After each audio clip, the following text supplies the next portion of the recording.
کو محسوس ہوتا تھا کہ دل کی کیفیت بدلتی ہے آپ کے پاس بیٹھ کر. اس کا مطلب یہ ہوا کہ اللہ والوں کے پاس بیٹھ کر دل کی کیفیت یقیناً بہتر ہوتی ہے، اور جو ان کے پاس نہیں بیٹھے گا، اس طرف متوجہ نہیں ہوگا، تلاش نہیں کرے گا، یقیناً محروم رہے. اس میں کوئی شک ہی نہیں ہے. ہم مطمئن ہیں کہ ہمارے پاس عقیدہ ہے. عقیدہ تو منافقوں کے پاس بھی تھا. اصل مسئلہ ہے دل کی کیفیت کا. اور وہ دل جو ہے، جیسے میں نے کہا صحابہ کا دل جو بدلتا تھا وہ محبت، اور دوسرا سبب صحبت. محبت اور صحبت کے بعد جو تیسرا سبب ہوا کرتا تھا صحابہ کے دل کی زبردست تبدیلی کا، وہ ان کی یہ عادت تھی کہ وہ اپنی کوئی کمزوری اللہ کے رسول سے چھپاتے نہیں تھے.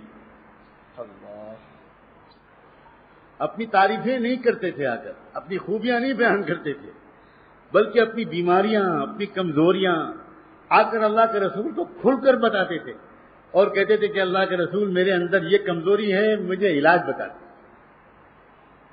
میرے اندر غصہ ہے، میری زبان قابو میں نہیں رہتی، مجھے بتائیے میں کیا کروں. میرا دل سخت ہے، اللہ کے رسول مجھے بتائیے میں کیا کروں. میرا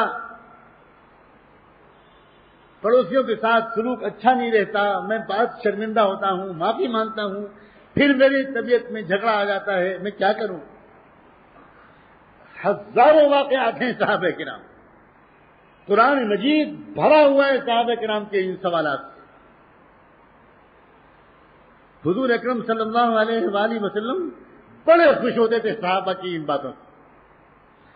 صاف صاف آ کر صحابہ بتاتے تھے. نوجوان آتے تھے اللہ کے رسول کے پاس، عورتیں مستورات آتی تھیں، باندیاں آتی تھیں، باندیاں، غلام آتے تھے، غریب آتے تھے، امیر آتے تھے، اور آ کر اللہ کے رسول سے اپنی بات کہتے تھے. کسی دوسرے کی شکایت نہیں کرتے تھے، اپنی شکایت کرتے، اپنا رونا روتے تھے. جیسے مریض ڈاکٹر کے پاس آتا ہے ویسے وہ آ کر اپنی کمزوری بتاتے تھے اور اللہ کے رسول اس کا علاج بتاتے.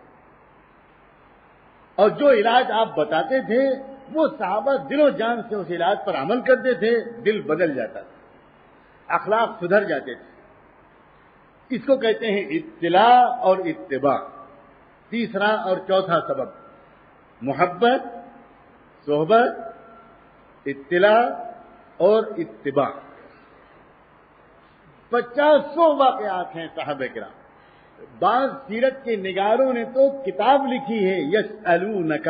کتاب کا نام یہ ہے، پوری کتاب کا نام ہی یہ ہے کہ جو بات آ کر پوچھی ہے اللہ کے رسول صلی اللہ علیہ وسلم صحابہ کرام نے، وہ انہوں نے جمع کر دی ہے اس کتاب.